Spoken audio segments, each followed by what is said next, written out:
Hi friends, मैं हूं engineer Aslam Ali Chauhan. तो मैं आपको बता दूं इंटरमीडिएट फिजिक्स का जो टॉपिक लेकर चल रहे हैं हम, जो कि पहले ही चैप्टर का यानी कि स्थिर वैद्युत आवेश तथा क्षेत्र यानी कि इलेक्ट्रिक चार्ज एंड फील्ड्स के बारे में ही इसमें चर्चा की जा रही है।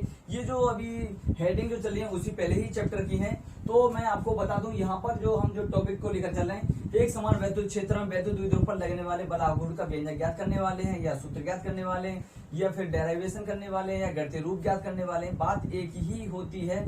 तो या फिर इसके सूत्र की यानी व्युत्पत्ति करने वाले हैं। तो कोई भी आपको कोई टेंशन नहीं। बलागुण का मतलब फॉर्मूला होता है टाओ। तो यहाँ पर जो बलागुण का मतलब यहाँ पर टाओ है, तो इसका जो फॉर्मूले के इसमें जो बात करने जा रहा हूँ मैं, तो सबसे पहले नॉर्मली आप इसको याद कैसे रखेंगे और आपको फिर पता कैसे होगी जो इसने पूछा है तो हम क्या फाइंड करने वाले। तो मैं आपको सबसे पहले बता देता हूँ कि टाउ, तो इसका आपको डायलॉग याद रखना है। तो मैं टाउ को थोड़ी देर के लिए ताऊ मान लेता हूँ। तो ताऊ मान लेता हूँ, तो हम क्या करेंगे, तो आपको पता है कि हम ये डायलॉग बोलेंगे, ताऊ पर साइन करना नहीं आता है, ताऊ पे साइन करना नहीं आता है, ताऊ पे। ठीक है, इतना याद हो गया। ताऊ पे साइन करना नहीं आता, हो गया डेरिवेशन। यही मुझे लेकर आना है, यही मुझे लेकर आना है। तो ये डेरिवेशन हम करने वाले हैं। तो ये कैसे आएगा, आप बेफिक्र हो जाइए। तो आपको मैंने सुना कि नॉर्मली आपको इतना तो याद हो गया कि ताऊ पे साइन करना नहीं आता है। ठीक है, इसको तो हमने पहले ही कर लिया है। तो मैं आपको बता दूं कि जब कोई वैद्युत द्विध्रुव किसी एक समान चयन की वैद्युत क्षेत्र के अंतर्गत रखा जाता है, तो उस पर उसके स्तरों पर एक बल युग्म कार्य करने लगता है, जिसको हम प्रत्यानयन बल करने यानी कि प्रत्यानयन बल कहते हैं। लेकिन उसका जो काम होता है कि वो ये कोशिश करता है कि इसको मैं वैद्युत क्षेत्र के समांतर कर दूं या वैद्युत क्षेत्र की दिशा में कर दूं। इसका ये प्रयास करने का काम होता है। जब इधर को इसको लाने का काम होगा तो ये घूमेगा भी। तो जब घूमेगा तो इसी को बोलते हैं घूर्ण। घूर्ण का मतलब होता है आघूर्ण। तो उम्मीद है कि ये भी आपको समझ में आ चुका है। तो यहाँ पर बल लगने वाला, तो सबसे पहले आपको पता होना चाहिए कि यहाँ पर वैद्युत यानी कि आवेश प्लस का होगा तो वहां से वैद्युत क्षेत्र बाहर की ओर निकलता है, वहां से वैद्युत क्षेत्र बाहर की ओर निकलता है। तो आपको सबसे पहले बता दिया जाता है कि यहाँ पर वैद्युत क्षेत्र इधर की दिशा में है। तो इसका मतलब ये कि यहाँ पर कोई ना कोई प्लस का क्यू आवेश 100% होगा, जो कि जिससे वैद्युत क्षेत्र बाहर की ओर निकल रहा है। अगर ये उधर जा रहा है तो इसका मतलब ये होगा कि 100% इधर कहीं ना कहीं यानी माइनस का क्यू आवेश होगा। यहाँ पर कोई ना कोई इधर माइनस का क्यू होगा, क्योंकि वो वैद्युत क्षेत्र को यानी कि वो अपनी ओर खींचने की कोशिश कर रहा है। तो प्लस से बाहर निकलता है और माइनस अपने अंदर की ओर खींचता है। तो यहाँ तक टेंशन खत्म हमारी। तो मैं आपको बता दूं, जब ये इधर कोई ना कोई अगर ये इधर आ रहा होगा तो 100% इधर तो माइनस है, और माइनस से आपको पता है प्लस का क्यू आवेश अट्रैक्ट होता है यानी कि आकर्षित होता है। और यहाँ पर प्लस का क्यू अगर ये इधर आ रहा है तो इसका मतलब प्लस के क्यू से माइनस क्यू क्या करता है, आकर्षित करता है। तो यहाँ पर 100% आप चैलेंज दे सकते हैं कि यहाँ पर जो आवेश होगा माइनस का क्यू होगा। और आप भी यहाँ पर चैलेंज के साथ बता सकते हैं कि यहाँ पर जब यहाँ पर कोई ना कोई माइनस का होगा, जब इधर आ रहा है तो यहाँ पर 100% कोई ना कोई प्लस का ही क्यू आवेश होगा। वैद्युत क्षेत्र पर जो वैद्युत द्विध्रुव की जो दोनों सिरों पर जो आवेश होते हैं समान परिमाण के होते हैं, लेकिन चिन्हों में विपरीत होते हैं, प्रकृति में असमान होते हैं। तो इसका तो काम जो होगा, इसका जो काम है वैद्युत क्षेत्र का, यहाँ पर जो बल लगेगा तो ये इधर दिशा में जाएगा ये बल, और ये इधर का मतलब ये इधर होगा। तो उम्मीद है कि ये भी आपकी समझ में आ चुका है। अगर मैं इसको मान लूं कि ये वाला कोण आपका थीटा है, ये वाला कोण आपका थीटा है, तो डॉट डॉट इसको हम क्या करेंगे, यहाँ पर इसको हम बढ़ा दें। अगर आपने थीटा यहाँ पर मान लिया है तो आपको नॉर्मली याद रखना चाहिए, एक डायलॉग याद रखेंगे, जहां कोण वहां कॉस। तो डायलॉग के रूप में हम लेते हैं कॉस से बनता है कॉड और कॉस से बनता है कॉस। उम्मीद है कि याद हो गया होगा। तो जहां कॉड वहां कॉस। तो ठीक है, तो आपको मैं बता दूं यहाँ पर जो होगा कॉस थीटा आ जाएगा, और यहाँ पर कहीं पर कॉड नहीं है तो थीटा यहाँ पर है, तो यहाँ पर आपका साइन थीटा आ जाएगा। अगर ये वैद्युत द्विध्रुव मैंने जो ए माना है, अगर इसकी लंबाई में अगर 2l मान लूं तो यहाँ पर भी 2l आ जाएगा और यहाँ पर भी 2l आ जाएगा। इतना क्लियर है, जहां कोड वहां कॉस, जहां कोड नहीं वहां साइन। ठीक है, उम्मीद है कि ये भी आपका क्लियरली आपको समझ में आ चुका है। ये एल है। तो अब यहाँ पर देखें, अब यहाँ पर थोड़ी सी थ्योरी जो हमको लिखनी होती है, तो थ्योरी में लिखते क्या है आपको मैं एक बार सुनाता हूँ, और चाहे तो आप साथ साथ में लिख सकते हैं, नहीं तो वीडियो तो आप देख ही रहे हैं, पॉज करके आराम से सही है लिख लेना।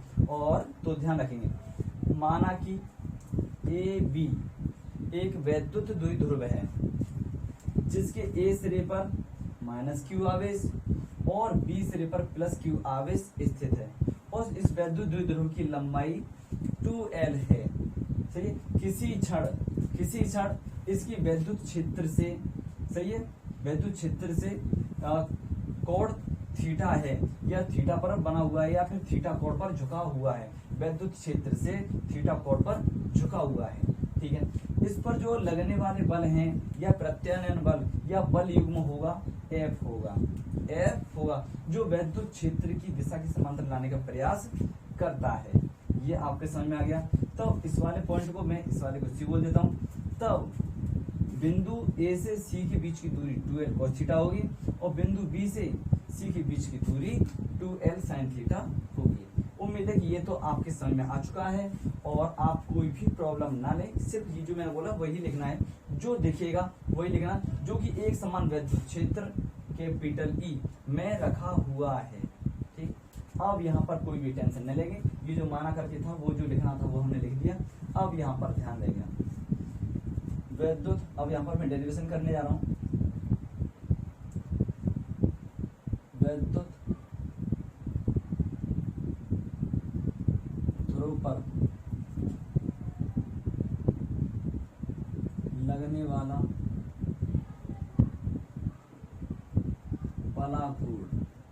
बलाघूर्ण को मैंने आपको पहले ही बोला कि टाउ से हम दर्शाते हैं।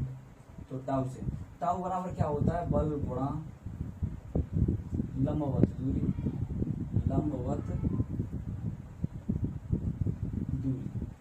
बल का मतलब F हो जाएगा और लंबवत दूरी, अब यहाँ पर लंबवत दूरी कौन हो जाएगी, एक बल ये रहा और एक बल ये रहा, दोनों के बीच की लंबवत दूरी ये है यानी BC। तो उम्मीद है कि ये भी आपके पास समझ में आ गया होगा। मैं आपको बता दूं एक फार्मूला कि आपने कभी भी फार्मूला पढ़ा होगा, E बराबर F/Q, वैद्युत क्षेत्र की तीव्रता यानी कि F/Q। तो F बराबर, इसलिए F बराबर कितना आ जाएगा, ये भाग में है तो इधर का गुणा में आ जाएगा, तो ये यानी कि डिवाइड में तो इंटू में, यानी कि E इंटू Q। उम्मीद है कि ये भी आपके समझ में आ गया। तो F बराबर Q इंटू E, यह E इंटू Q। और BC बराबर हो जाएगा 2L sine theta, 2L sine theta. ये आपके पास समझ में आ चुकी है यहाँ पर। तो यहाँ पर अगर बात की जाएगी क्या है, 2QL को अलग रख देता हूँ मैं, 2QL इंटू E तो E और साइन थीटा तो साइन थीटा। अब आपको लग रहा है कि ये 2QL कुछ और होता है, मैंने आपको बताया होगा वैद्युत द्विध्रुव आघूर्ण में यानी 2 पागल के हिसाब से आपको मैंने बताया था कि चूंकि यहाँ पर P बराबर 2QL होता है तो यहाँ पर लगा देते हैं हम। तो यहाँ पर तो आ गया P और E तो E और ये आपका साइन थीटा और यही आपका डेरिवेशन है। अगर यहाँ पर सदिश रूप की बात करें, अगर हम सदिश रूप, तो सदिश रूप में ये जो सदिश यानी कि सदिश राशि होती है यहाँ पर, तो जब यहाँ पर ध्यान रखना कि जहां पर डॉट वहां पर कॉस, एक को डायलॉग याद रखना है, जहां पर डॉट वहां पर कॉस। उम्मीद है कि याद हो गया होगा। अगर डॉट होगा इस प्रकार का डॉट, तो जहां पर डॉट वहां पर कॉस, लेकिन यहाँ पर जो बात की जा रही है और इसका मतलब ये कि यहाँ पर तो साइन है, तो जहां पर यानी कि साइन होगा, जहां पर साइन होगा और वहां पर आपका क्रॉस होगा, क्रॉस का निशान होगा, जहां पर कॉस होगा वहां पर डॉट होगा। तो इसी प्रकार से जब ये साइन हटेगा तो इनके बीच में क्रॉस का साइन लग जाएगा, P क्रॉस E, ऐसा भी आप बोल सकते हैं, यानी कि न्यूटन मीटर। ये आपका डेरिवेशन हो चुका है। उम्मीद है कि ये काफी अच्छी तरीके से समझ में आ चुका है और आपका काम क्या है कि एक बार दो बार देख लेना और उम्मीद है कि ये पूरा डेरिवेशन आपके समझ में आ जाएगा और कुछ